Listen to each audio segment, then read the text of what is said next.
Okay, my guest today, he is a corporate anthropologist. He's a seasoned and established actor for film, television and radio plays. And you've also had a hand in training the police. Now, I was thinking I met you nearly 20 years ago on a film set.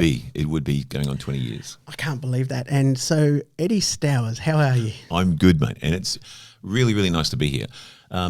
Sitting here, looking around your room, and all this really interesting stuff hanging off the walls, all these great books, that lend itself to, your personality and so forth. It's great, yeah.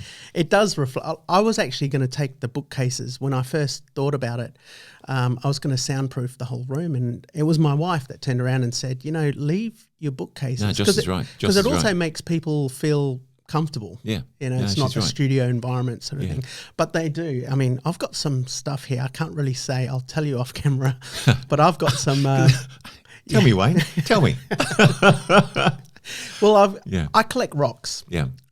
I'm not like that. But they're rocks from some of the most ancient sites in the world. Yeah. From some of the most ancient places in the world. And I just remember putting one in my pocket one day. I was walking through. It was just on the ground, but it was right next to, I think it was the temple at Delphi. Okay. Or the Parthenon, near the Parthenon. And it was just a rock on the ground. So I thought, I'll take it as a souvenir. But then after that, every place I went.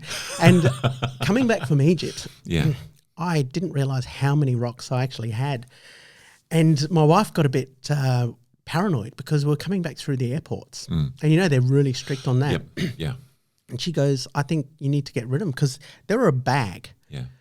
And I said, no, I'm not worried. And she goes, you should be. I said, I'm not because I put them in your bag. well, it's like if you're in the States at the petrified forest and so forth. Yeah. Every time you go through, the rangers will say, "Have you taken anything out of this?" So that sort of stuff. But mate, that's not weird. That's perfectly normal, Wayne. It's normal, but you don't know where I've taken some from. Tell me off camera, man. Tell me off camera. Yeah, that'd be good. I will. No, but I'm a history buff, so it brings me closer to when I do read a book. Yeah, I'm reading about a place that I'm actually holding in my hand as well. Literally. Listen, Eddie, tell us what is by the way, corporate anthropologist. Yeah. I thought it was the best name I'd read on LinkedIn for about 2 years. When I read it, I just laughed and I thought that is so smart as well. Look, I really should spend more time on LinkedIn, on developing their profile and so forth, but I haven't really been bothered. But my degree's in anthropology, social anthropology. I saw that. Yeah, so that's from a long time ago. And I've been working in the corporate world for a long time. And it's all about people and the study of people and the way they feel and react. And it doesn't matter what sort of business you're in. So my business essentially is about making things better, making people better. Because when people perform better, Wayne, when they're happier, it's like a film set. It's like anything else, And you don't need to whip him or all this sort of crap. Fortunately, because there's a lot of bad management, so I'm always busy. Yeah. Well, having said that, I've had a quiet year, but. It's the same when working on a set. It's the same when working if we were driving trucks and so forth, mate. And so if we understand the people better, understand their behaviour, get it to link better, that sort of stuff. When I first read it, I thought, he goes into businesses and straightens them up like companies. Is it a Michael Douglas in Wall Street, like a liquidator? No. But you're more the adrenaline shot in Uma Thurman, right? Well, sort of come in the heart. But no, it's just so been doing this for a long time, and so it's a bit elaborate to call it an anthropologist because it just sounds good on LinkedIn. But it's great. But it is in a way. It is. It genuinely is. Yeah. And so it's all about tribes. If you look at Richard Branson, he talks about tribes all the time. I've got his book. Yeah. And same sort of thing. Yeah. Well, it is every company has sort of an ethos. And their culture. And a culture. And a culture, people always say, what's a work culture? And a culture's what happens when nobody's watching. Because that's what really goes on at work. Yeah. And being able to work with that sort of stuff. What are the similarities, the common things whenever you get called out to? Because it's international, isn't it? Yeah, I was doing a lot of work up in Asia but in the UK, but mostly across Australia and New Zealand. Right. Is it a cultural difference of some of the problems? Like in Asia Perception Australia. of, yeah. Is yeah. it? Perception of the problem, yeah. I mean, certain parts of Asia, you just do what you're told. Yeah. You know, right or wrong, just do what you're told. And so people say yes, yes, yes, when in fact they mean no. And there's implications with that. And then you try and merge Western, if you want to call it that, business with Eastern, and this has been going on for a long, long time. So there's conflicts there. You've been in the Middle East. Friends of mine that work in the Middle East. There's a particular way of doing business, and what to do, what not to do. So. I found with Southeast Asia, there's not a lot of work-life balance. No, I mean their life is their work. Yeah. Because Jocelyn, my wife's other department is in Singapore, and it's a totally different ball game. Yeah, I spent a lot of time in Singapore, and we're based out of Singapore and work in Malaysia and Taipei and places like that. You know? And it's an interesting thing too that we here in Oz, we eat our lunch at our desk. Yeah, we do. In Asia, it's a bit like the siesta that they have sometimes in Europe. Sure. Because in Asia, lunchtime is lunchtime. It's an hour, man. Everybody stops. In fact, when I was working in Jakarta, somebody come around and turn the lights off so you could have a rest, And so everybody takes a full hour, and I think it's a healthy way to do business, to take that break. Whereas you and I, we eat at our desk. It's just what we do. We might go to a lunchtime a bit, but if you're busy, And there's a thing that happens, especially with salespeople, I've noticed, irrespective of the country, because salespeople get used to eating in a hurry.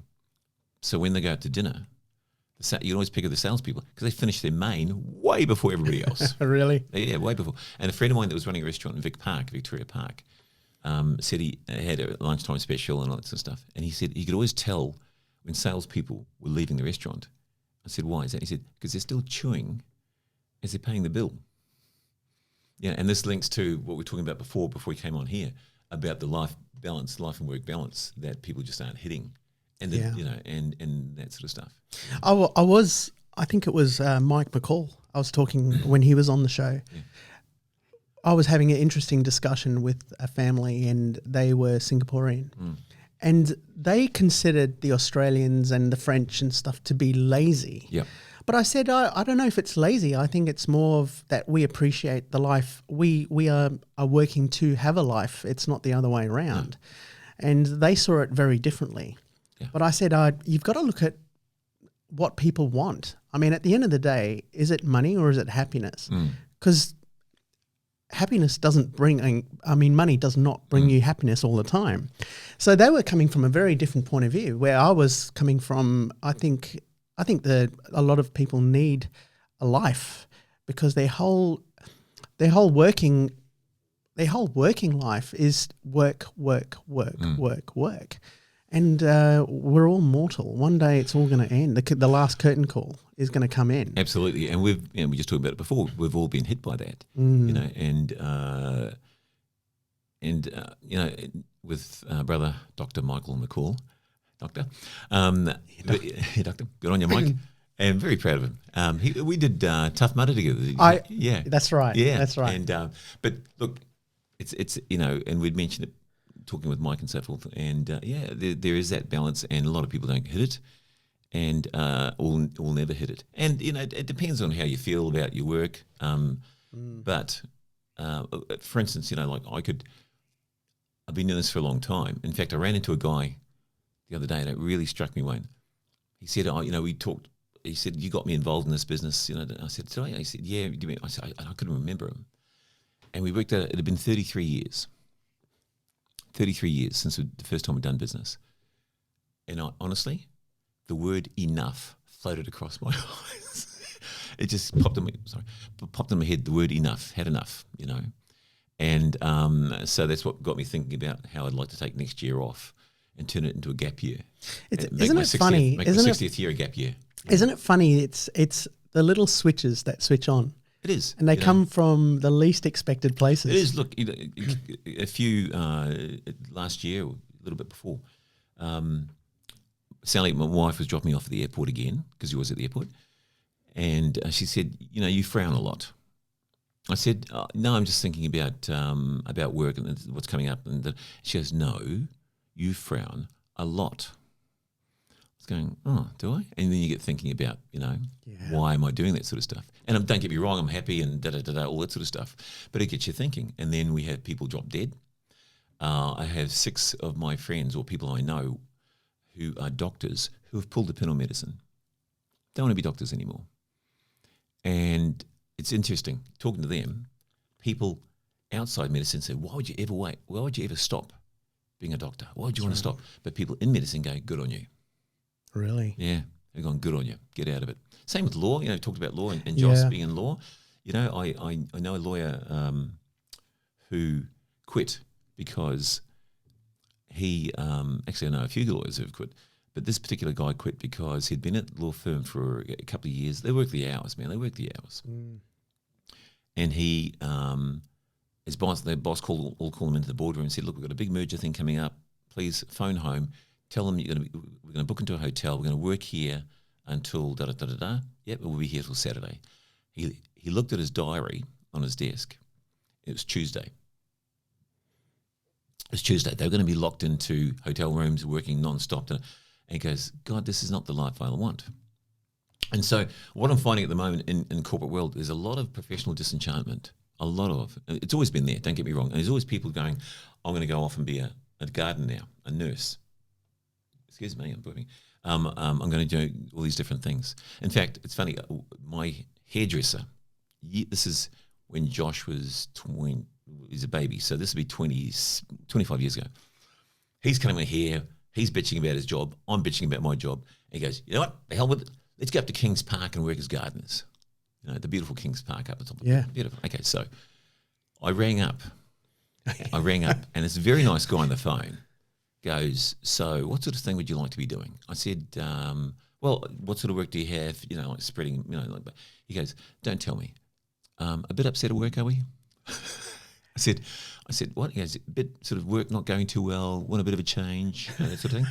I said, actually, yeah. It's almost like not the first call he's ever got. He said, I said, do you get a few of these calls? And he said, we'd get 4 or 5 a week. And in summer, they get more. Yeah. And it's interesting, isn't it?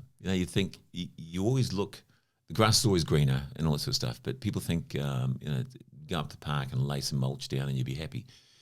But I'm finding a lot of professional disenchantment. I can go back, and it's funny, if you asked me to go back 10, 15, 20 something years and tell me what sort of work I was doing and who was I working with and where was I'd have to go and look it up. If you ask me what play I was doing, if you ask me what film I was doing, I can tell you exactly where I was and who I was with. I can remember some of the lines from 20 something years ago. Well, there's also an emotional attachment. Absolutely. To that. Yeah. Which makes it easier. Yeah. And it also represents that time of your life. Yeah. That brings back those memories. Those memories, and to me, it's what I'd rather be doing. And you and I have already discussed it, that, I'd love to be an actor full time, but my kids have a habit of eating every day. So because there's certain... When your kids how old are your kids now? They are, Josh is 27, Callum is 25. I know they're getting old, yeah. Sammy's 23 and Adam has just turned 19 last week. Oh, wow. Yeah, so, and I think, and it's just, you knew them when they were little babies. I know. Well, 20 years. Yeah, 20 years. And so, and all of a sudden you look at your kids in the same way, Wayne, that you become aware of time passing. And there's that thing that happens. Both my parents have passed away now, but there's a thing that happens when you see your folks, and all of a sudden you realise they're older. Yeah. Yeah, they're older. Yeah. They're not physically as well. Older. You can, it's been a month, and you physically notice a difference. Yeah. It scares me when I see that. Yeah.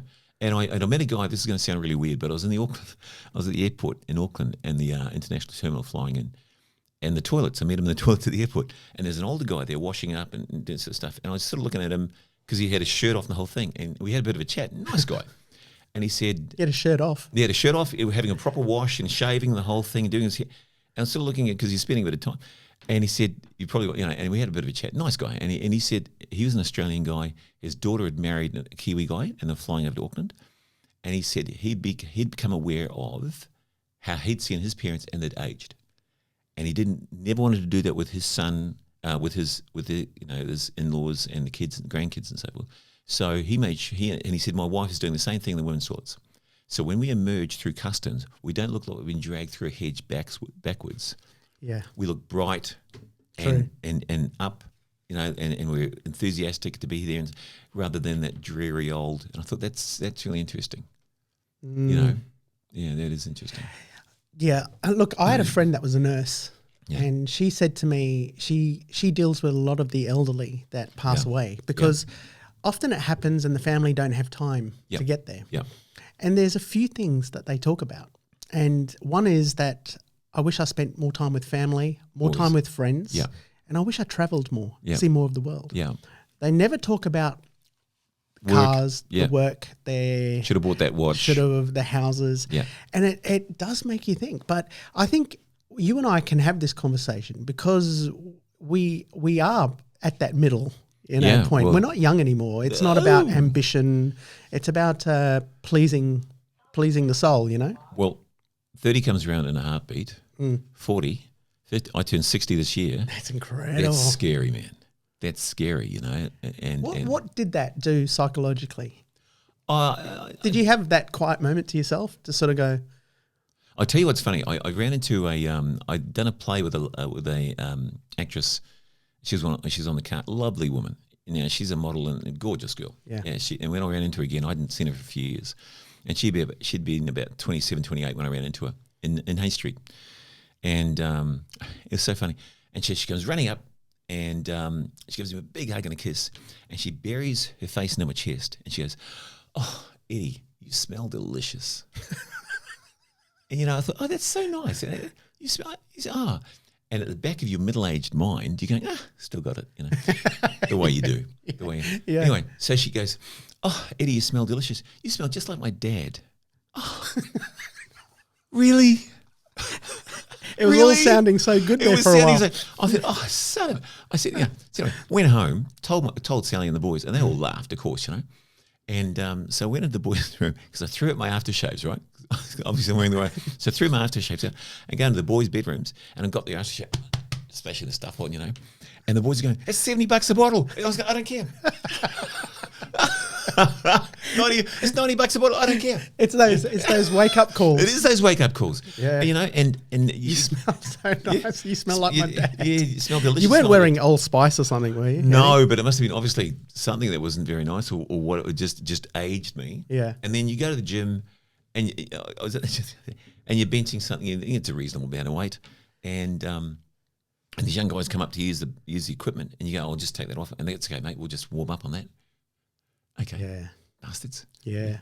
But so there's always these little reminders that that we are getting older. But there's also a lot of stuff that goes on that you just get reminded, getting in and out of a car, basic little things. For me, it was injuries. Yeah. Oh, especially for sporting injuries. Well, I was. It was only about 3 years ago. I was something like 10, 15 kilos lighter. I was doing boxing and I was doing gym. Yeah. And I injured my back. I don't know, I think it was through a deadlift. And it got worse and worse until the stage where I was on a back brace for like 3-4 months. Oh, wow. Okay. I'd collapse. I'd be talking and then suddenly I'd collapse with shooting pain. So my problem is I still thought I was young. So my appetite didn't change, even though I couldn't exercise anymore. Yeah. And I put on all this weight and it's just, as you get older, it's harder and the injuries take longer.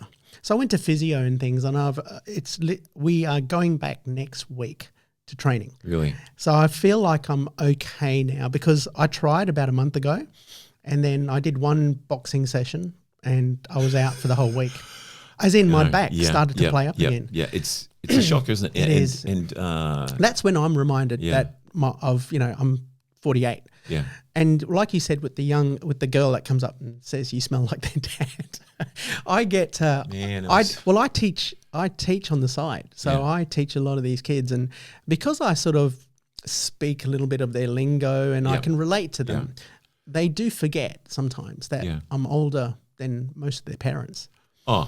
Yeah, So, all day long. Yeah, all day long. Yeah, so they talk to me and then I have to remind them. I have to sort of say, look, I'm older than your dad. And they forget. Yeah. They forget. Well, it's flattering because you don't look 48, it's mate. just a different rapport, It is. with the teacher to your parents. And you forget how influential your parents are. Did you remember that moment, Eddie, when you're growing up and suddenly your parents are on this pedestal and suddenly you start to see the flaws of a human being Oh, yeah. in your own parents. Yeah. And then you realise Yeah. that they're just humans that are trying to do their best. And they're just trying to get through. They're just trying to make their way like everybody else is. And it doesn't matter how much money you have or how much so-called talent you have or whatever it is. Everybody's just trying to get through. But we just handle it differently. That's all that happens.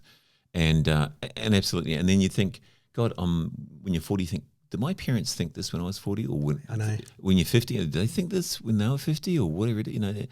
And it's interesting for them. But you do get those moments we were talking about before. You get to, in your 40s, 50s and 60s, you have these reset. You start to get introspective on your whole life. Yeah. And then, because now you're on the clock. Yeah. Now you start to go, okay, what is it that I really want to do with my life? What experiences do I want to have? You said you're sort of going through that at the moment. Oh, look, I'd love to have there was always that thing that, when you're a single young man backpacking around Europe, okay, didn't get to do it. But then you go, okay, well, these days, why couldn't you do it when you're 60? Why couldn't you backpack around? Because you can. Of course you can. Yeah, we just don't, think about it. And or even older or whatever it is. And there's, and I think part of it is because we used to get locked into a particular sort of way of living. But especially these days, Wayne, especially these days, with technology the way it is, with the cost of travel is so low compared to what it used to be. It's so affordable. And so why couldn't you do stuff like that? Or whatever it is, you could get into any sort of sport, any sort of music or whatever it is, at whatever age. And I think that's kind of a handy thing to keep in mind. Yeah. I'd love if more, and this is something I'm working on at the moment in a separate kind of project, I'd love if more men, especially middle-aged men, got into theatre, did theatre. There's a funny thing that happens, and when you do a show, we just finished doing Merchant of Venice, and it happened again. Men about our age and younger come up and they'll say three things. They always say the same three things. They'll say, really enjoyed the show. I used to do drama at school and really enjoyed it. Third thing they always say is, I wish I could do it now. And there's no reason why they can't. There's no reason why they can't. It's their own limitations. It is. And look, with the show that we just had, Merchant of Venice, with a lot of Shakespeare, obviously you have somebody, some sort of like a royal figure or whatever it is. I play the Prince of Aragon. And you always have attendees. It's called attendees. So we dragged up 4 guys who had never done theatre before in their lives. Really? We got 4 guys who had never done theatre before in their lives, all did different types of things, different types of jobs. And they said, we said, come along and do Shakespeare. And they're going, oh, there's no lines to learn. You just come along and be attending. And they had the time of their life. I'll send you photographs. They had the time of their life. We call them the entourage.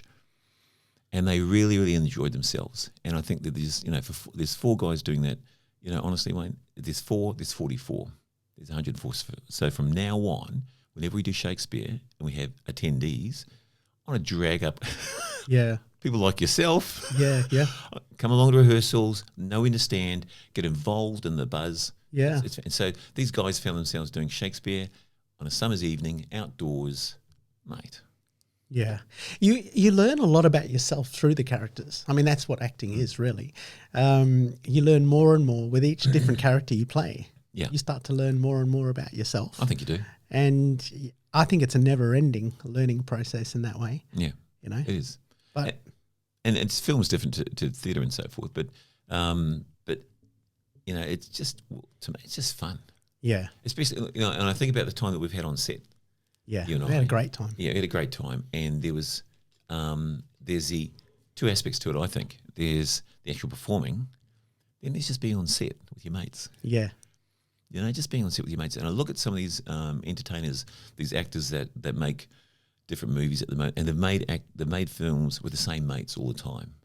How cool would it be to make a living with your buddies? friends? With your buddies. Yeah. Well, that comes into, for me, I mean, I don't do it anymore, but for me, it was part of the casting and the crew. Half of it is talent. Half of it is, can I hang out with these guys? Yeah, because I'm going to spend X amount of time with these people. It's going to be cold. It's going to be damp, whatever it is. And I want to have a good time. If you're not having a good time making a film, then why are you doing it? At the end of the day. Yeah. And I think that's important. Whatever you do, I think like my philosophy. I said in the last podcast is I do what makes me smile. Yeah, it's very simple. If I'm not smiling while I'm doing something, I'm not going to do it. Look, in corporate, working with different clients and so forth, I've had a policy for a while. I don't work with bastards. Yeah, I don't work. It doesn't matter how much they pay. I don't care, and I won't work with bastards. I won't work with people I don't like. And I know that's probably not commercially viable, but I don't care. What's your karma worth? Yeah, isn't that true? Yeah, what's your karma worth? Because it's your time as well. Yeah. So I won't work with bastards, and why? Why would you? I just don't see any sense in it. And I said the same to our kids. Do something you love. Talked about before, you're the grandfather. Do something you love. Do something you really enjoy, and keep it honest and straight and all the rest of it. But enjoy it.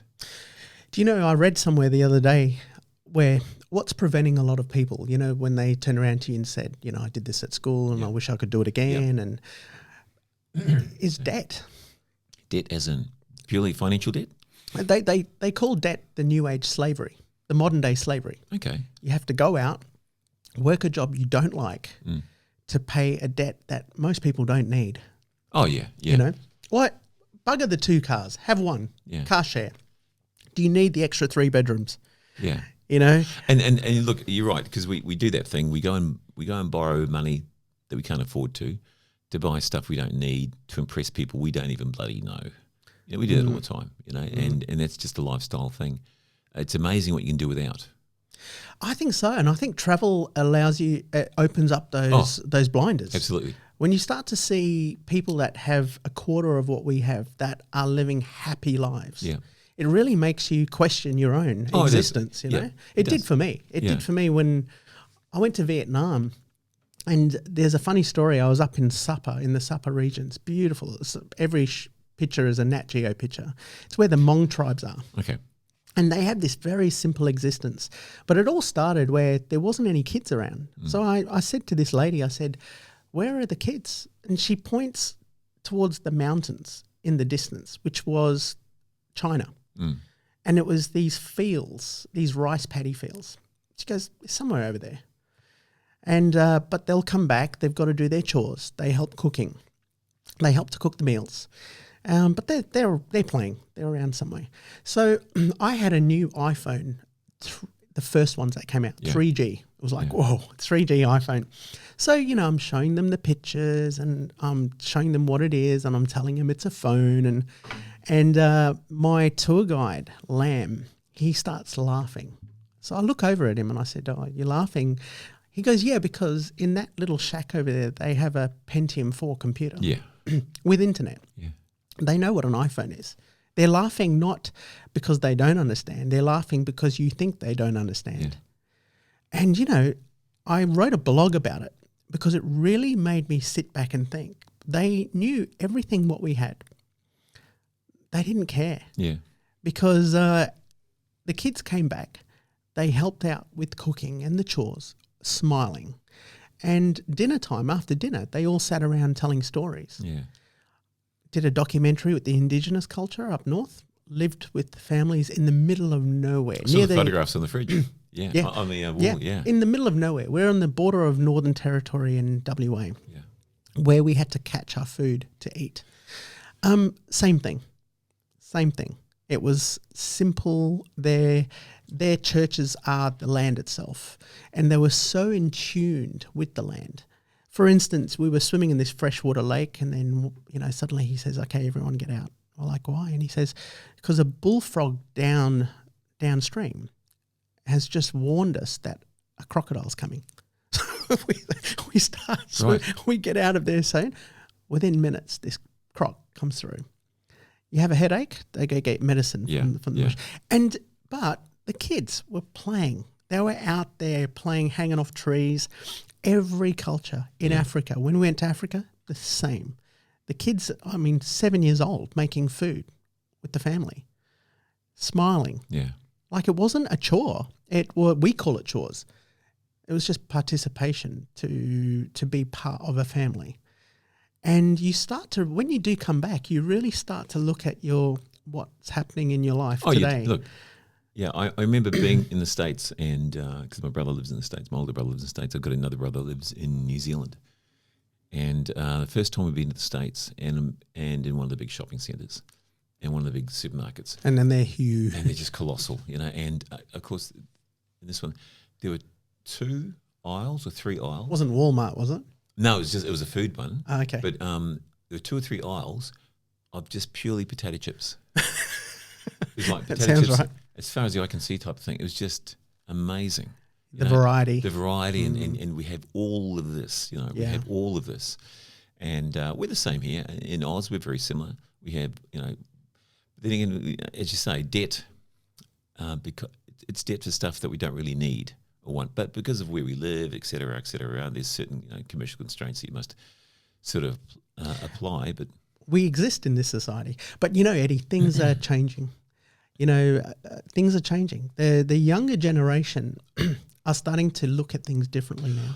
Oh, that's very, very true. I mean, look at the number of young people that don't drive because they live in Melbourne and they feel no need to drive or have a car. If they need a car, they'll hire one or Uber. Yeah. Or the tram systems are so good in Melbourne. Yeah. And so there's no need. So that's one thing gone. They don't feel the need to have a house. Yeah. Yeah. There's just no need to. Because they'll live with mum and dad till they're 30, and we've all seen that sort of stuff happening. And that's not a bad thing necessarily. It's just the way it goes. Yeah, just the way it is. And so, there are different mindset, different attitudes, different, which has always been the way as you go through history. But certainly the speed of it is what's surprising. I was reading that in about 20, 30 years, no one will have cars. There'll be a fleet of things like Uber, but people will realise they don't really need cars. Uber won't be the only one, but the prices will come down. Like you said, smaller. You've got this craze with small homes now that you can buy for 20 homes, 60 grand or whatever. Yeah. It doesn't put you out in a lifetime of debt. And it frees you up to sort of do the things that you want to do. Well, the other thing that people can do too now is that they'll just move. Yeah. You just move, I mean, the taxes where my brother lives in California are quite high. If they move to, say, Colorado, much less. So there's that sort of movement for those sort of reasons. Or they'll leave the country completely. Like a sea change. Yeah, a sea change. Or they'll go to live in Thailand or live in somewhere like that. Look at the number of miners that make a lot of money here in Australia, but they go and live in somewhere like Thailand or Malaysia or Vietnam or wherever it is and just fly in, fly out. Yeah. Because with technology, mate, you're in touch with everybody. I know. In a heartbeat. So, it's not a biggie. It's a new generation. It's a new way of thinking, especially in business. Yeah. I was watching this documentary and they were saying that the way, the old hierarchy, the pyramid hierarchy of the old industrial age, it's not that anymore. No, because now it's about you don't own anything. For instance, a young kid, this was the analogy. He says, before you'd bring home a little toy for your son and your son will go, this is mine. It's not my older brother's. It's not my younger brother's. It's not a hand-me-down. This is mine. He's getting a sense of hierarchy and ownership and power from that. Today, it's, look, another person has given us this toy. Now, they had this toy for many years. They enjoyed it, but they looked after it. Now it's your turn to enjoy this toy. Mm-hmm. But you have to look after it because it then has to get passed to another child. They're accepting that psychology now. So we don't own this, but we are enjoying the time. A lot of the older generation, they don't know. They sit there and go, Wayne, you're spending quite a bit of time on podcasting. I said, I enjoy it. I talk to people that are smarter than me and then repeat those words to other people so I can sound smart.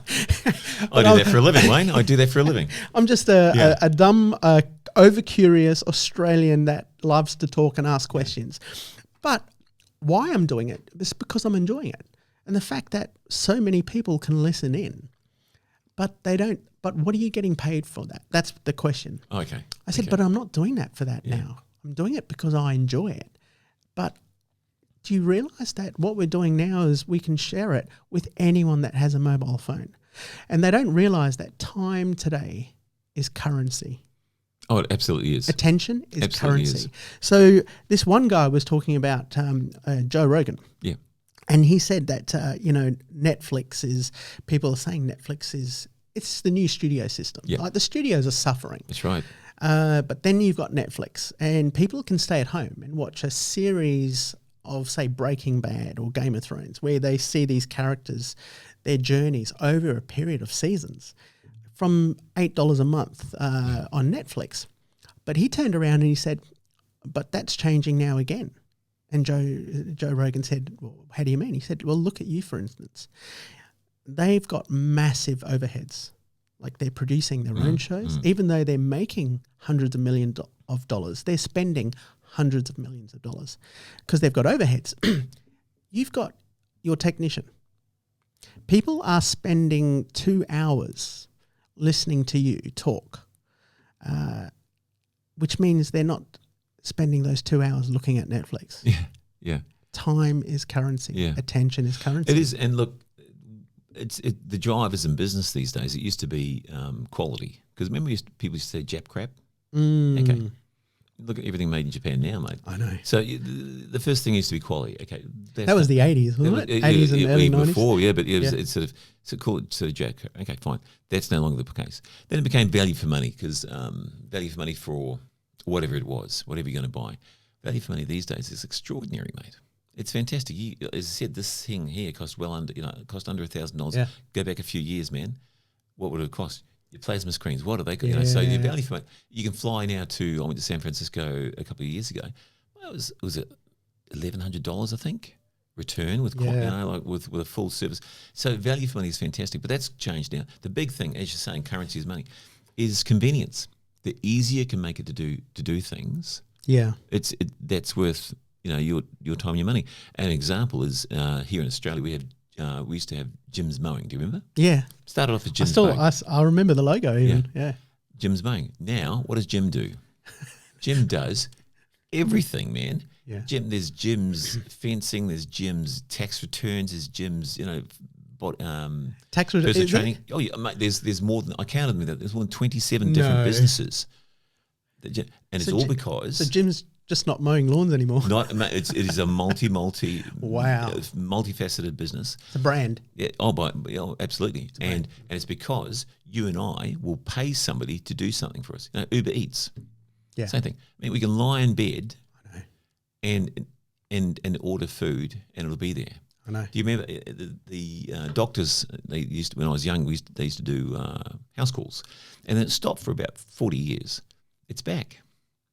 Doctors will come around to your house now. It's like ordering food from Coles. Yep. And then delivering it. And they deliver it, you know. And so the big thing is, you talk about time being currency. It is that. So because it can be, if you can find in business, if you can find a better way, an easier way for people to do their jobs or whatever it is, you'll make a fortune. I look at Uber, you look at Airbnb, and all those ones that have come up. Biggest hotel chain, biggest transport chain, biggest shopping chain. Yep. They don't have any, you think Amazon, Uber. Yeah, it's that type of thing. And so, and you're right. And so when it comes to just our lifestyle, we will, the younger people go, if their attitude is, if it doesn't allow, if the business that they're involved in, if it doesn't align with their values, they are much more likely to pull the pin than you or I would have. Yeah. Much more likely. Yeah.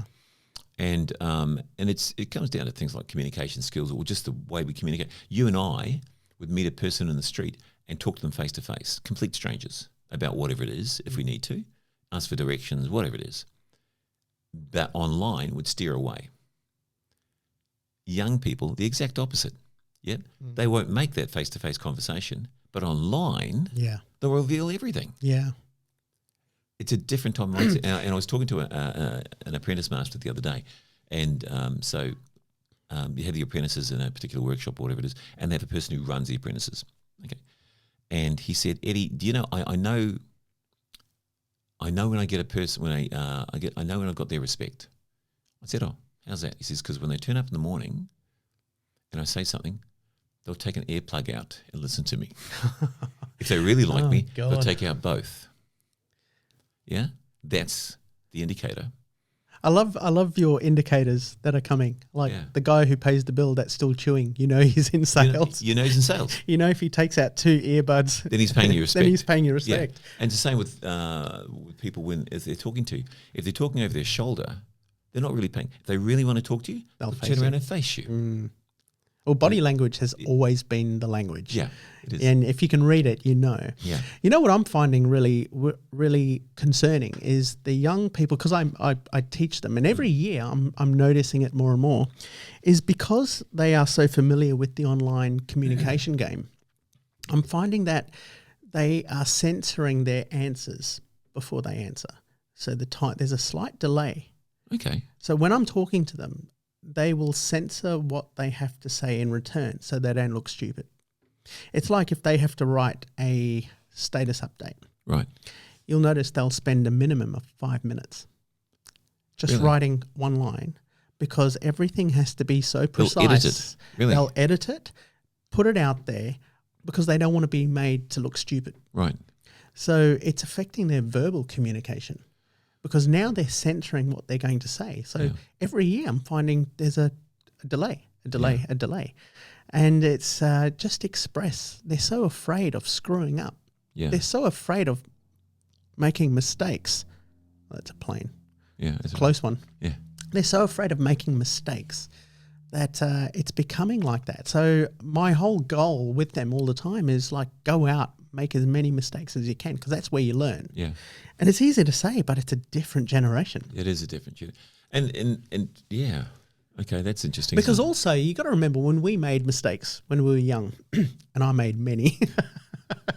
I was saying to Kuda, who was my last guest, I said I just thank God I didn't have a younger brother because he looked up to his older brother.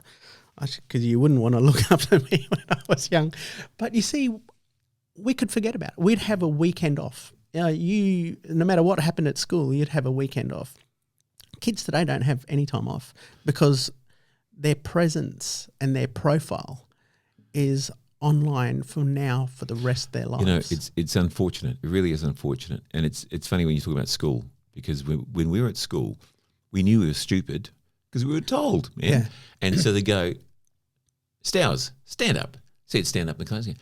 You're an idiot. Yeah, thank you, sir. Thank you, sir. And then you sit down, you know. And you were told you're an idiot.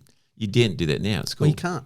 No, you can't do that at school. But the other thing is too, you know, you're talking about Yankuda and that sort of stuff, and the examples, and so it's. I feel sorry for them in that it's relentless. You and I would finish a book, put it down, it's done. Finish a newspaper, magazine, close it, it's done. Now their phones are open if they allow it. Yeah. Relentless, 24 hours a day, 7 days a week. Yeah. It is relentless. It is. And now people blame that. People go, oh, bloody phones. It's not the phones. Phones are just a piece of metal, Wayne. They're just Wayne. It's just glass and metal. It's the behaviour that goes along with it. That's the difference, you know, and being able to handle that. And so when you go to places where they don't have that worship of technology, if you like. Like I was in Singapore, and there's an app called Singapore, yeah, and there's an app called Clear. I haven't been able to get it here in Australia. I don't know if they still have it, but what it was for people to use on their phones because they kept on walking into things. You'd be texting and bang into things. So it would use the sensor, the camera. It would use the camera. It would use the camera. That's and ridiculous. So you could type across the screen while still looking where you're going. Now, you think, oh, that's bad enough. But, the interesting thing, I mention this to people because people were driving with it. You'd be in traffic. You'd be in traffic and you look next to you and there's a person texting but keeping an eye on the traffic through their phone as they're driving. Okay. Now, the interesting thing is, I'd mention this, older people in the room go, that's terrible. Younger people going, Ed, where do I get it? Yeah. Yeah. So for people like your last guest, Kuta Mike, he seemed like a very nice guy. Such a nice guy, yeah. Humble, articulate, yeah. Really appreciated the scene. There was no beef with him. Yeah. He truly had a love and passion for music. Yeah. You can talk about, when you talk about acting, there's a big difference when you talk to someone that has a passion. Yeah. You can see it. Yeah, you get engaged, you get pulled in to somebody that is just making conversation. And that's one of the reasons why I do this is I get to meet such interesting people that have great passions for different things, But it is unfortunate how just the my wife's a teacher and she's only been a teacher for 7 or 8 years and you know how you can be happy. The difference between being happy and being fulfilled. Yeah. Yeah, Sally is absolutely fulfilled teaching. That's fantastic. Just loves it, just loves it. But the articulation skills with a lot of the younger people these days just aren't there. Yeah. And as we've already mentioned, just aren't there. And it's unfortunate. And so, what do you do? And this is why my thing is I like the aspect of live theatre. We talked about the movies before and that sort of stuff, And, for $12, $15, you can go watch a $200 million movie for 2 hours and fantastic. Yeah. But, at a place like the Blue Room, which is, the little theatre here in Perth, man, to $18, you can go and see real live people perform 1.5 meters away from you, And we don't do that enough, I don't think. We don't. It's the oldest form, isn't it? It is, and through community theatre, there's lots of different community theatres here in Perth and around the world. And your local fireman, your local accountant, the woman who delivered your baby and so forth, they could be on stage doing things. I think you need to do that. I think you need to make it interactive, bring people on to get that buzz, to get that experience. Because, Eddie, even now, I'm trying to tell my students at the same time that they're living in one of the best times to be able to be heard. I mean, look what we're doing now. Exactly that. Exactly that. Attention, you've got platforms like YouTube where you cut out the middleman. Whatever you create goes straight to your audience. Yep. But I think for people to appreciate theatre, they need to be involved. I think so, and look. Because there's so much distraction. Like you said, but then, do I really want to go spend some time with real people? Or do I want to spend it with Thor? Yeah, exactly that. And look, I found this. I was working. I was demonstrating a vehicle because I was up there working for a Jaguar in Singapore, and I was demonstrating a vehicle to a group of salespeople. Okay, Wayne, the car is here, right? It's 2 meters away from us, and I've got the group standing here behind me, and I'm talking about it. I turned around. Do you know that all jumped onto their phones, and they were looking up the video that demonstrated the car and so Oh, really? And I'm going, folks, the car is here. Put your phones away. The car is physically here, but they're so used to, I'll go and get my information from this. Yeah. But I think the whole involvement thing, I think, and you're right, it's like when you were up in Africa and places like that, up in Asia. Let's say you were going to put on a show. You can do it anywhere. All you need is one person performing and somebody watching. That's it. If you have a theatre, you could be doing it under a tree. It doesn't matter.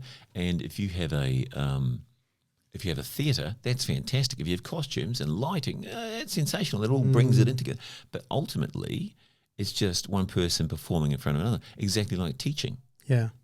Yeah, it's nice to have all the aids and so forth, but to get that connection, if you're good at what you do, man, you could do that as a teacher anywhere and anything, and so, but it's unfortunate that we think we need to rely on stuff, but you're absolutely right.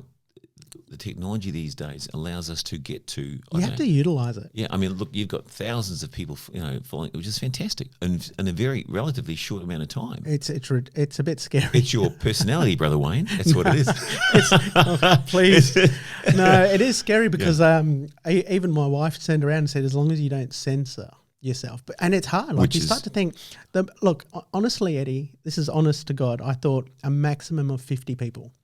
Because I know a few family members. Yeah. I knew some friends, a few friends, but most of them would be students or ex-students. Yeah. But when it sort of went past that, and I'm getting messages from Denmark and Germany. Which is cool, isn't it? And Mexico, and now United. So I had a young girl on that was a surgical nurse from Michigan. Right. So then, a couple of the American audiences came in. You start to sit there and go, okay, this is a bit weird, like I've never had so many people looking at a 5-minute film, but they're listening for an hour and a half. So that scares me a little bit. My mother was an old English teacher, right? And we have discussions because she's like, oh, they just need to know the foundations. It's it's a lack of grammar and spelling and things. I said, Mum, you got to realize, here's the thing, is we're using our brains very differently now. We don't need to store information. We don't need to store phone numbers. We don't need to use those memory glands to remember what we used to. Excuse me. We have computers that do that for us. So what we need to do is just purify the message we're trying to communicate, and the computers will help us put that into order with the spelling, with the grammar. I mean, you have a program now called Grammarly. Yes. For that you can write, and it will correct your grammar before it goes out there. Yeah. So I said to Mum, it's very different. I said, now you've got to remember, technology is part of us. And Eddie, my wife, is working for a department, and it's called the Future of Robotics and AI. Really? Because in Australia, the largest corporations where all the money is, besides the banks, is the mining companies. It's like the military in the US. So in the US, they get all the technology first. Here, it's the mining companies. And the stories that I'm hearing, like, she just got back from the States, and she worked with some of the guys who worked on Grand Theft Auto, which is a program. And these are guys from Oxford, and she just said, look, the world is changing at an exponential rate. And we don't know it yet. But, when someone like Elon Musk says in 10 years, cars won't have steering wheels. When somebody else says that in 30 years, there won't be cars. People won't own cars. There will be a fleet of cars that will be electric, that will take us wherever we want to go for very cheap. Yeah. So people won't own cars anymore. Yeah. So memorizing things, and I still love driving. So me too.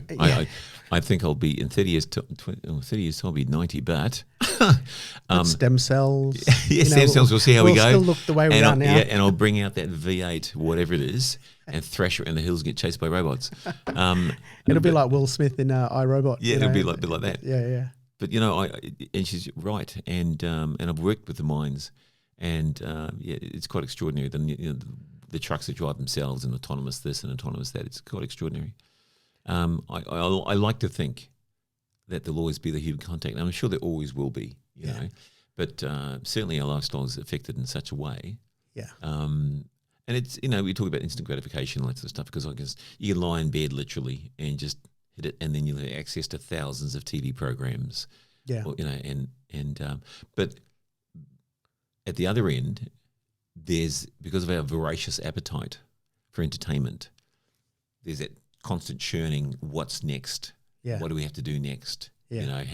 It's like if we owned a bar, what do we have to see coming down the track so we renovate before the trend hits? Sure. So we're still, that sort of stuff, because we become more fickle in a lot of ways. We're not as loyal, nowhere near as loyal as we used to be. We try, people, organisations try and buy loyalty with frequent flyer, frequent buyer, stamp this card. Well, there's more choice now. Because there is more choice. Yeah.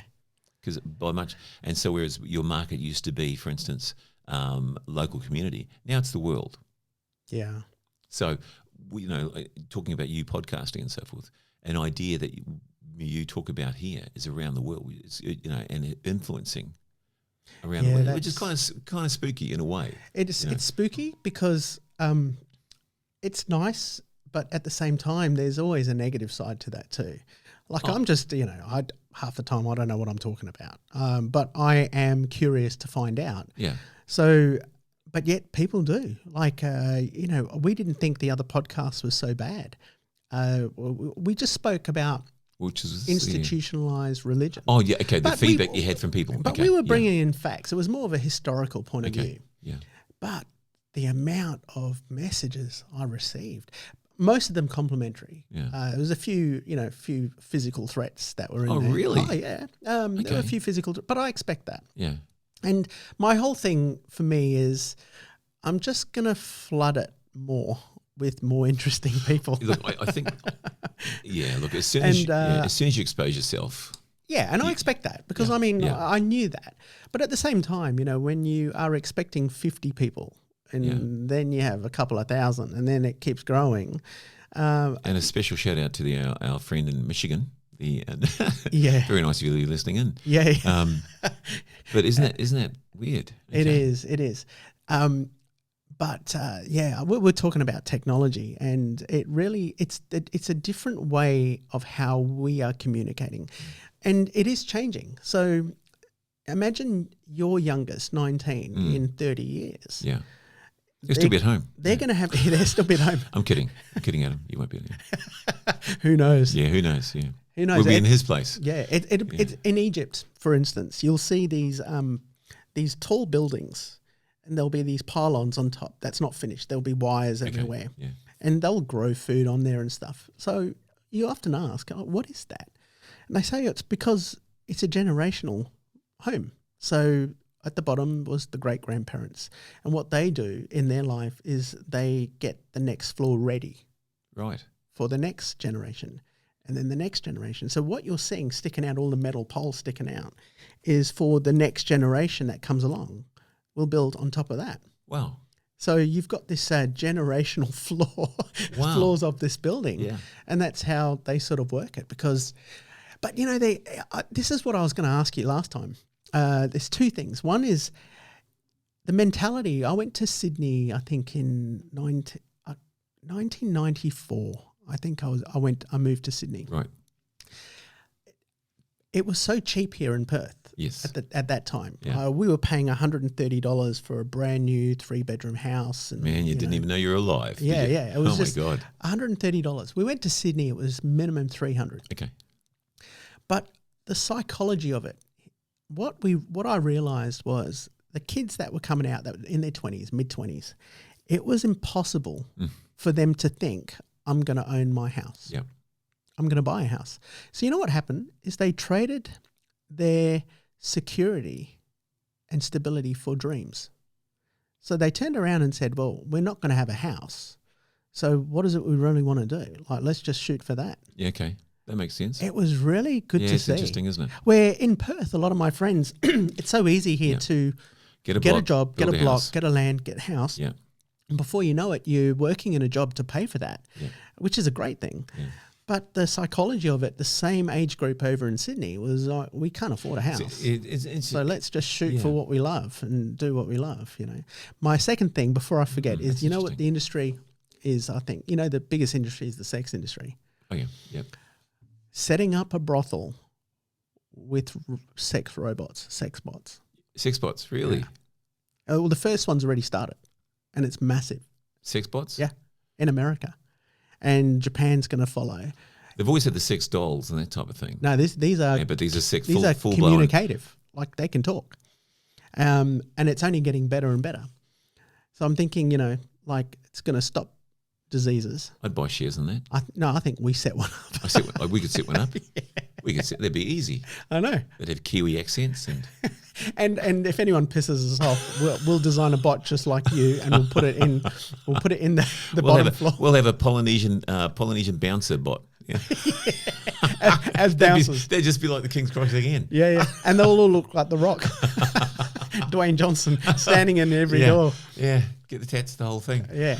Look, if there's a quid in it, Yeah, isn't that bizarre? Yeah, I know. Just move that way, man. Yeah, it is. It is. Bizarre? It is. I was looking at a documentary on it. Yeah. And these bots, they're incredible. It's scary, spooky. One girl designed, she had a robotics team design something. Can I check these male and female bots? Yeah. Wow. Well, you don't want to do one gender because then you're missing out half the market. Yeah, I guess so. Wow. Yeah. And she got this robotics team, and then she got this this group that just does the skin for the sex dolls and stuff, but they're latex and they've got all the whole, Really? all the Okay, it makes sense. Yeah. And it looked exactly like her. Oh, like the researcher, like this person. Yeah. The developer. So wow. she's sitting next to it, talking, and this bot's talking. And it looked like someone with really heavy plastic surgery. You know those guys that just go overboard. Yeah. But still, it was a robot. So I look this up. If she took off the hairpiece, you'll see all the motors and stuff. Yeah. But imagine in 20 years. So people are actually having sex with these bots now these days. Yeah. Really? You can get them to do your taxes. Be brilliant. While having sex. If you have sex with it and you can do your taxes. And deliver cook, food. Deliver food. It's not even delivering. It's like, no, you need to go to the door to get the Uber Eats. Get the Uber Eats, yeah. Look, the hotel I stayed at in Hong Kong earlier this year had landing pads for Uber Eats drones. Wow. Or just drones, not Uber Eats necessarily, but just delivering food. It's just How's that going to work with see, I believe that will happen, but I think the noise pollution is going to be pretty bad. I think now though, with the new polyurethane blades and stuff like that, nowhere is near. Plus, it's Hong Kong, so it's going to be noisy anyway. So it doesn't really matter. Because trying to sneak that sex bot upstairs through the lobby though, past reception school, is going to be interesting. They'll just walk. Yeah, just walk through or unpack it out of a box. They'll walk through. I wonder if I can get one to come up and just hug me and go, "You smell like my Yeah. You smell like my. You smell like my dad. My 20-year-old boyfriend. Oh my god, that's just. Did you ever see the movie Lars and the Girl? No. About a guy who has a relationship with a sex doll. It's great. It's a really interesting movie. Yeah. What about an aftershave you put on once that will last a month, but it can change scents? That'd be cool. Surely it's like if you develop like an electronic pheromone. If you could, mate, if you could develop that, that'd be pretty cool. Can you imagine? It'd be pretty cool. I think we could do that. I think we could put every perfume business out. Well, there's these two Aussie guys that designed this aftershave that lasts for a month and changes to whatever scent you need. It's like an electronic pheromone. I remember watching something about God, who am I thinking? Samuel L. Jackson. Yeah, mentioned synthespians. I remember something about synthespians, robots that perform. Yeah, they'll never take off. But still, be an interesting thing to see. I wouldn't say never, but here's the thing: I was watching a TED Talks. And what they've got now is the technology now it's like 50 years from Avatar, Oh, yeah. But what they're doing is this guy came on stage and he was hooked up to all the, the pads and the cameras. Well, it wasn't a lot. It was just around him. And what they did is they put him into this sort of dome, which had like 400 to whatever cameras. And he was just asked to make all these facial expressions that he was doing. Okay.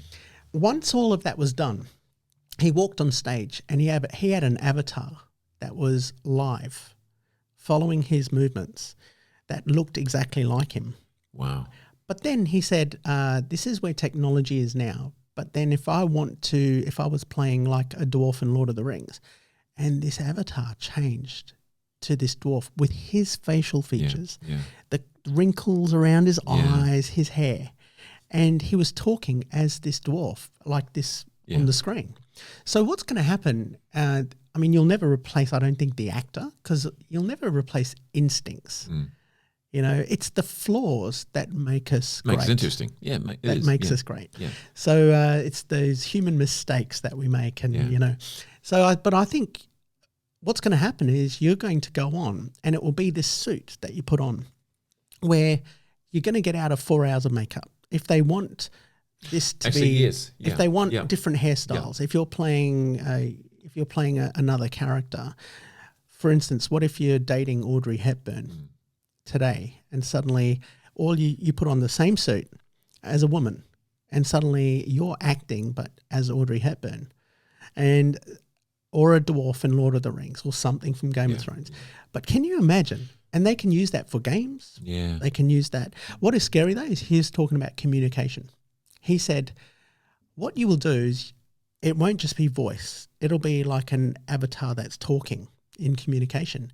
But he said, what if I could stop aging? So what if my communication avatar was like when like now, but in 20 years, I'll still be talking to people, but I'll be looking like I am now.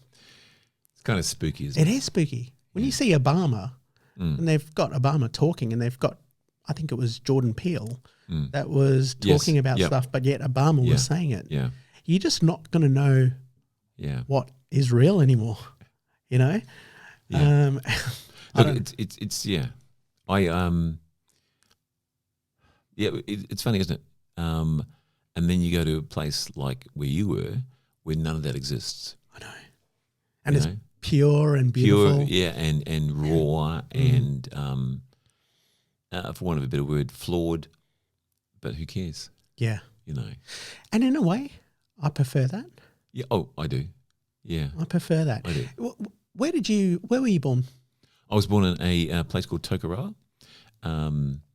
It's a little forestry town in New Zealand. And how long were you there? I left New Zealand when I was in Tokoroa. We were only there for a little while, a couple of years, and then we moved to Auckland. And I came to Australia in 1984. Because I've got a book on the mythology of New Zealand. Yeah. Oh, really? Yeah. Yeah. Have you been to NZ recently? I've never been. Oh, really?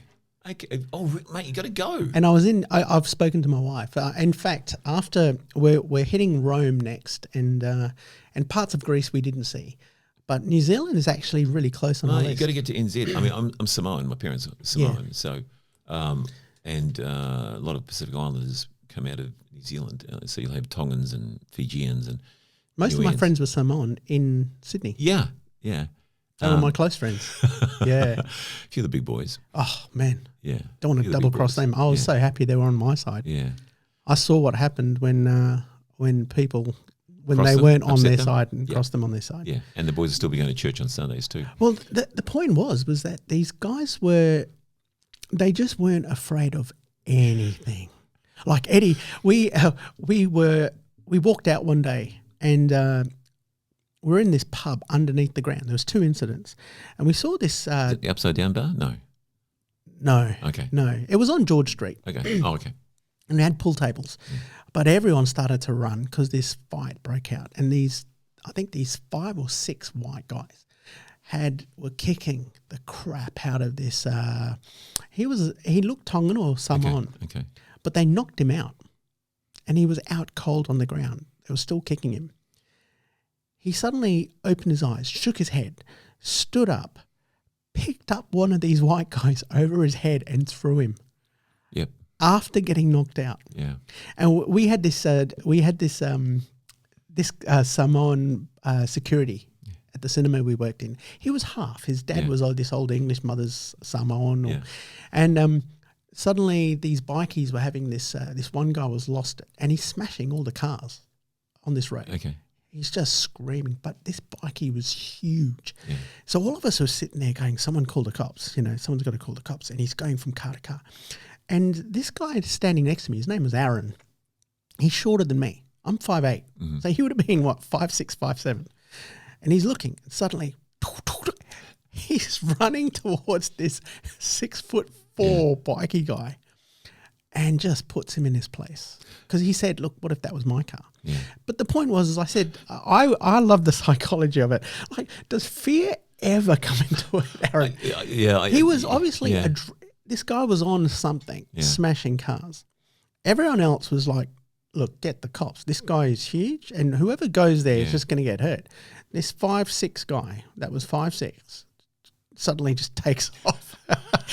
So, Takes off after him. well, I always said to one of my friends when I came back here, I said, look, they're the nicest guys. And in fact, I think because of the way I look, I was accepted as part. Like they actually thought I was from there. Yeah, because you could pass as a Kiwi easily. Yeah, so, but they became really close friends. Mate, you've got to go. You've got to go to NZ. You've got to go to NZ. That's why I bought the book. I've got because I love mythology. Yeah. So I'm learning about the mythology of New Zealand. And you'd really love it. And I see in the paper yesterday, Tom Cruise is moving there. What? Yeah. He's moving there for a few years to do different things or whatever it is. And I'm not surprised. Yeah. You know, he's made a few movies there and so forth. Well, not only that, I heard a lot of the Silicon Valley billionaires. Man, one of my friends buying up properties in New Zealand. One of my friends, and he was the lovely guy, and he was the nerd at school. Okay, he was the nerd at school. I remember we had a science project. Nerds are cool these days, Eddie. And they are. You know, but he was a lovely guy, but he was the nerd. He was the nerd of the class. And for instance, we had this science project, and I put together this little diorama of a dam. You pressed a button, and this little light turned on, torch battery, and I thought that was brilliant. He designed and built a remote-controlled Meccano set working scale model of a crane that you get on the wharf, and this thing was like this sort of stuff, and it went up and around, and remote controlled. We're 12, and we're going, holy hell. He got into the internet very, very early, and he retired at 38. Wow. He lives overlooking a beautiful place called Wanaka on the lake there, and his neighbours are people like Shania Twain and all this sort of stuff. All these people have come down from and billionaires from Silicon Valley and that sort of stuff because they come down there for the lifestyle. So he and his kids he's still in business sort of, but essentially he retired at 38, and they fly their choppers around and do different things. I was a little worried because I was listening to, the way things are going and the way the economy is going and with the wars starting. People retreating to New Zealand? Oh, absolutely. Yeah, they say that it's one of the safest places. It's like Iceland. Yeah. But yet Iceland's a little bit too close to Europe, you know. But that's the other reason I heard people are moving more for safety to New Zealand. Absolutely. And there's lots of people doing that type of thing because it's harmless, it's tucked away. You never thought of doing that? Going back?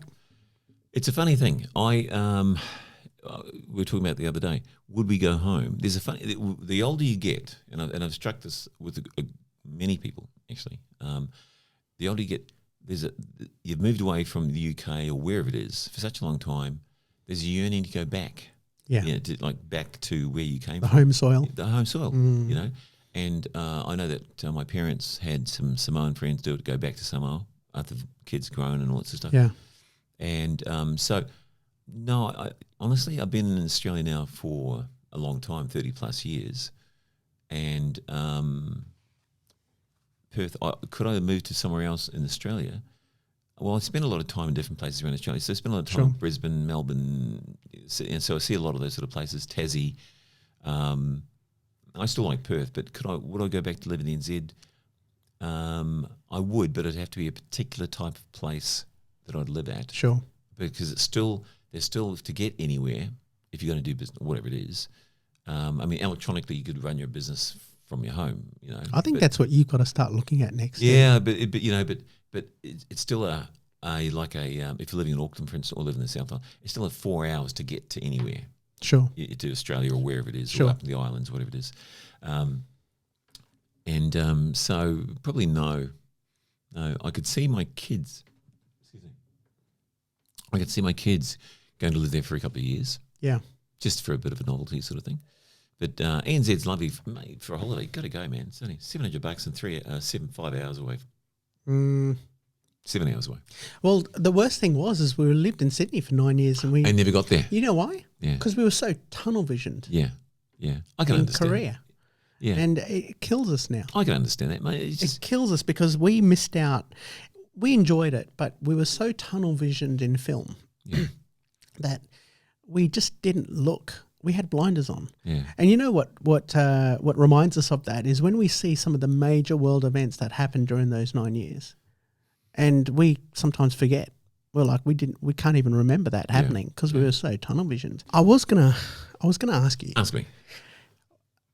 You commented on a podcast I did a while ago, and I was talking about some of the weird and spiritual things that happened when I was staying with the Indigenous up north. Yes. Well, that's how you came back into my life. You actually commented and said, I've got some stories for you, Wayne. Like, I'd love to come on. Yeah. Do you have... Oh, look, not so much weird, but just once again, are you just, because of your age and perception, are you just a bit more aware of it? I think that young kids are aware of, if you want to call them spirits, because they're just open. And then as we're older, we get filters. Yeah. Yeah, we get filters. And then the older we get, we go, you know what? That's not so weird. That's just life and that sort of stuff. Yeah. Also, you become more skeptical. Oh, and you do. Give me proof. Yeah. Because give me proof. Yeah. There's faith in them, but give me proof. And, there's been a few, just talking to people and different things have happened. And, you become aware of, and this is not meaning to sound weird or anything, but you just become aware of forces or things, and you go, okay, well, that's probably normal. But I remember when people dream about their loved ones when they pass away, which is kind of normal. Mm. And but I remember having a dream when my dad passed away, and he was bringing, I remember, big things of meat and food into this room where we were. And I thought, what is this about? And so you do some research and talking to some people, and I said, well, maybe he's just making you aware that you'll always be okay, that sort of stuff, And I mentioned it to my mum, because my dad had died and we'd gone back to New Zealand, obviously, and then we come back, and then I'd go back to New Zealand for work, and then always, stay with mum or whatever it is. And mum, after dad had died, a few months after, mum was driving. Mum was a school teacher as well. And but she was driving out one weekend, and for no reason at all, Wayne, went to a part of town that she never would normally go to, for no reason whatsoever. And parked at a set of shops, and she didn't know where she was, but she just knew she had to be there. And there was a shop. It was like a clothing store that sold fabric as well. And so she went in there, and there was a Chinese lady in there who mum had never seen before in her life. Sure. And the lady goes, come with me. So mum goes over there. They walk out to the back of the shop. It's a busy shop. There's people. They sit down. Mum's never met her before. And this woman said, you have to let him go. Oh God. Mum goes, so she said, and this woman said, you have to let him go. She said, every night your husband visits you, and just to make sure that you're okay and so forth. But he's okay, but every night he visits you. But you, because of the energy that you're sending and whatever it is, that you need to see him, you want to see him, that sort of stuff. She said, if you don't let him go, he's okay. If you don't let him go, he'll take you with him. Oh. Yeah. He'll take you with him. Oh, that's different. Yeah. Not in a mean or hostile, awful way, but you'll go with him as well. So, and mum goes, okay. And they're having this chat and about this sort of thing. And so mum agreed to, okay, be happy in how she is and how he is. Wow. And, and she never ever saw him again. This woman again, never ever saw her again. Never went to that street again. Isn't that weird? Yeah, I can't explain things like that. No, and it's just, and not just with that. And it's just, there's a whole bunch of, I was talking to a lady on a acting course, and we went away, and it was at the time, the courses are being run over at the New Norcia, right, in the monastery there. And we set up, on the first night, it was a 3 or 4 day acting retreat. And on the first night, we all wanted to get to know each other and all the rest of it. So I had a couple of drinks, and this went on until about 1 or 2 o'clock in the morning. And we swapped, if you like, ghost stories. And one of the girls had this particular story. Oh my God, I'll tell you in a second. And so we had to go to sleep, right? And we were sleeping in this old monastery, So where I was sleeping, it was set for 15 beds or whatever it is, this big sort of. Right. And so the place creaks at night. Then it's 2:00 in the morning. I'm walking back to my, and so turn the light off. I'm lying in this big, dark, empty, creaking monastery, going, man, no, we got turn the light back on. Yeah. And it's not like this, But she told us, and just briefly, but she she'd been working on one of the big holiday islands up in the Gold Coast in Queensland, like Hayman Island, that sort of stuff. And there was staff accommodation, and there was her and a girl, and they were reading before they went to bed. They finished their shifts, and they were reading before they went to bed. She said that the room all of a sudden just plunged in temperature, just plunged to the point whereby you could see your breath. And we're sitting this. Not a good sign. No, we're going, uh-huh. She goes, so the temperature just plunged like within a minute. So they're breathing out, okay. And they're looking at each other, goes, what's going on? Is there something wrong that you can do? This is stuff. And through the door, not walking through the door, but walking through the door, a woman walked into the room. This apparition, ghost, spirit, it walked into the room and stood at the end of the bed and looked at them like this. And they were both so terrified you couldn't move. And then she left. It just disappeared or dissipated. We're listening to this, going, holy. And she wasn't kidding, mate. This person was not kidding. She was not the sort to do that sort of. You know the people that can spin a yarn, and you know the person that is reliving that emotion when they're telling it. And so a few of us were swapping tales like this, and it was just like, whoa. So there's been a few tales and a few gruesome ones that I won't share with you, but we'll talk about off camera. Oh, really? Yeah. But when you have an inkling about your own passing and that sort of stuff, not for me, but for people that have had that sort of stuff, the tap on the shoulder type of thing. We had something happen to us up north where these two, according to these Indigenous families, we stepped on female land. Okay. And we had these things attach themselves to me and the sound guy. And they had to do this smoking ceremony and stuff, But we didn't feel anything. They did. But there's been a few times. I should bring my sister on. She's had a pretty hard life with this sort of a thing. Seriously? But, Fern, yeah. But but anyway, with me, I was writing at the time, and my favourite times to write would be 11 at night to 7 in the morning, and that would be it. And it was in the other house. We're in this older house, and there was something weird about this room. Anyway, I had people coming over and telling us that. There was a girl from the Philippines that came over, and she didn't say anything. She just said, there's something weird with that room. So that was my writing room. And this one thing happened was I used to have in the corner of the room this filing cabinet, that one. Okay. Opposite, behind you. Tell me now, but carry on. Yeah. This metal filing cabinet. I used to keep all my camera gear in there. And 1 o'clock came. I knew it was one because of what happened. And I heard this little kid running over my roof, over the tiles, over the tiles. So I just looked up and I thought, what? Because it was heavy. So suddenly I walk outside. It's in the middle of the night. There's nothing. I'm looking around. I'm thinking, God, there's nothing up there. Maybe it was like a heavy dog or something, but it was heavy. Didn't think anything of it. Next day, I'm riding away from 11 to 1. All of a sudden, bang, bang, bang, bang, bang, over this roof. So what I do is I run to the front door, run outside, running around my house. Dead quiet, nothing.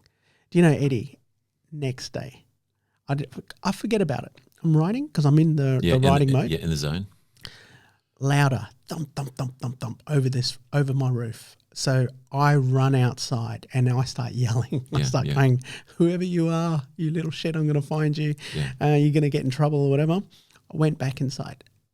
The next day, I was waiting for it. Because each time I come back, I'd realise it was a couple of minutes after 1. Okay. So it's coming up to 1 o'clock. I'm at the front door with my hand on the thing. All the lights are off. I kept my writing room on. Yeah. And I'd pay money to see that, Wayne. But carry on. I run outside. I hear this thumping over the thing. I run outside. Nothing.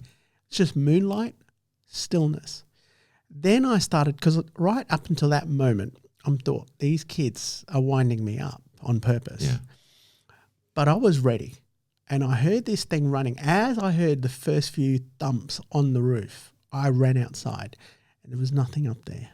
And then I started to get a bit of a shiver, because first thing I'm thinking is someone's in the roof or someone, I go the logical way first.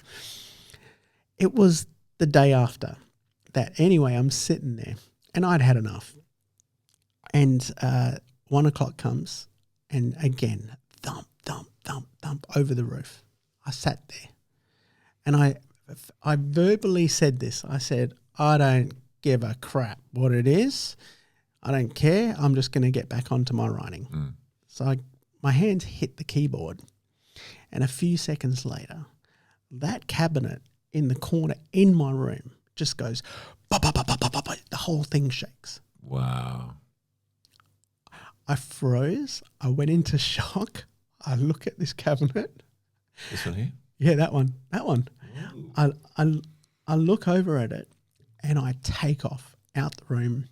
I wake up my girlfriend at the time, Jocelyn. I wake her up. We get out of the house. And I didn't know what had happened, but I knew something physically shook, like thrashed that cabinet. I could hear my cameras on the inside and lenses just getting shaken about. Again, Jocelyn turns around and says, there's probably just something in there. Yeah. So I go. Like a ghost. Yeah, I go like a really evil thing. So I go, open it up, there's nothing. And then I'm telling this story and someone says, look, I think, I know someone, I can send them over. Again, I'm a little skeptical, but I couldn't explain that. She goes into this room and she comes, we leave the house, we go outside and having a chat, and she comes outside and she says, okay, I went through we didn't tell her about the room. Okay. We just said go in the house and do, I don't know what they do. They do something. It wasn't religious, but it was, I don't know what she did. She went in there and did her thing. And she comes out and she says, look, the house is fine. It's just that one room. She points out my writing room. And she says, what I saw a little kid, so probably about 11 years old, and he wants attention. But he's getting a little concerned now that he's not getting the attention.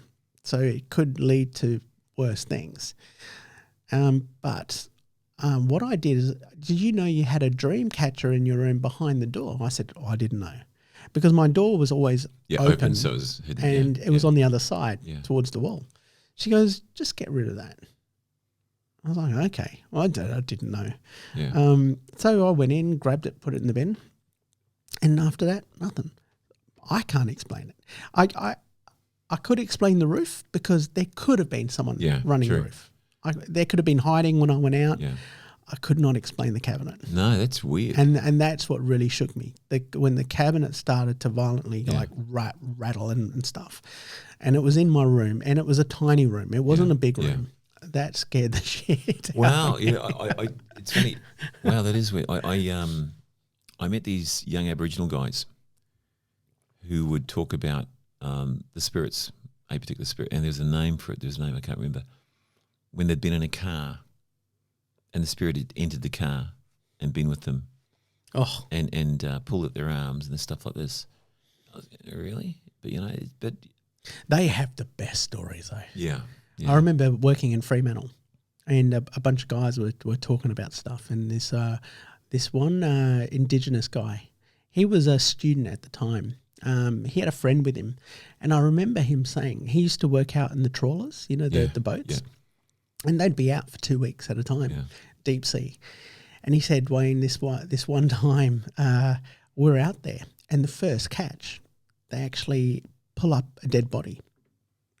And so what they decide to do is, do we go back to land, or do we miss out on the next? Because they relied on that. So what they did is, yes, they were going to turn the body in, but they put the body on ice, right, within the freezers, yeah, and they bucketed it in with ice.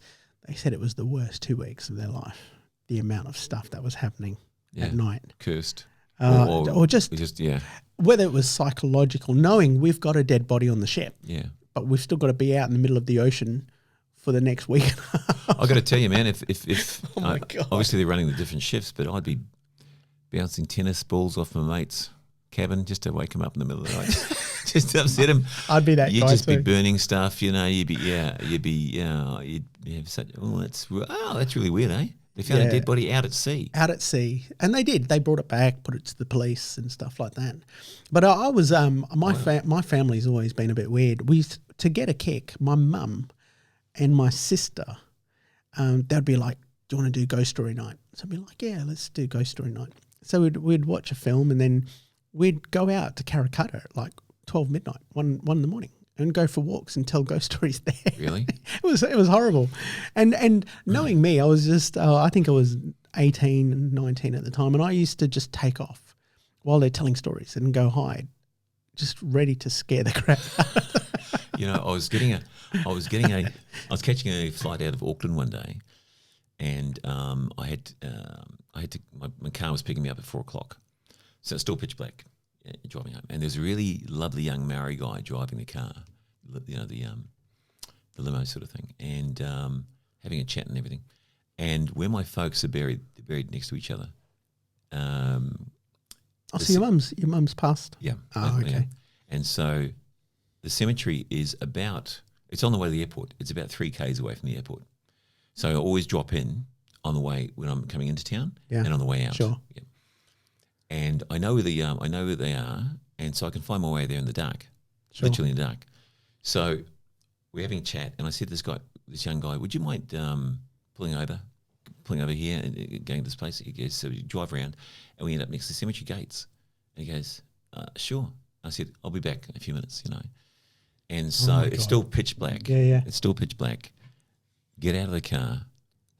Go and say goodbye to mum and dad. I've been there it only takes me a few minutes to walk through, say goodbye to mum and dad, and then come back to the car. Sure. Get back in the car. The guy is just sitting like this. Frozen. just scared, you know, he's just sitting there scared. When you go back, a couple of minutes later? Yeah, only about 5 or 6 minutes later, because I've just popped into this graveyard and I've come back. You know, what time was this? 4:30 in the morning. And so I said, "Okay to go." He goes, Good. I said, "Oh, don't worry, mate. I was just saying goodbye to my parents." He goes, "Oh, okay. I thought you were doing something really weird, man." He goes, "What did he think you were doing?" I didn't know what you were doing. I was about to ring my boss and I was about to leave you here. But poor bastard, poor guy. And it just I didn't occur to me because I do it all the time. You know? And it didn't. But I've not done it with somebody else, so I shouldn't have scared him. Especially if you went missing from that point on. Well, yeah, you know, can you imagine how long would he wait there for? You know, how long would he wait? Yeah. And poor guy. So I never did it again to anybody. You know, just catch a normal cab.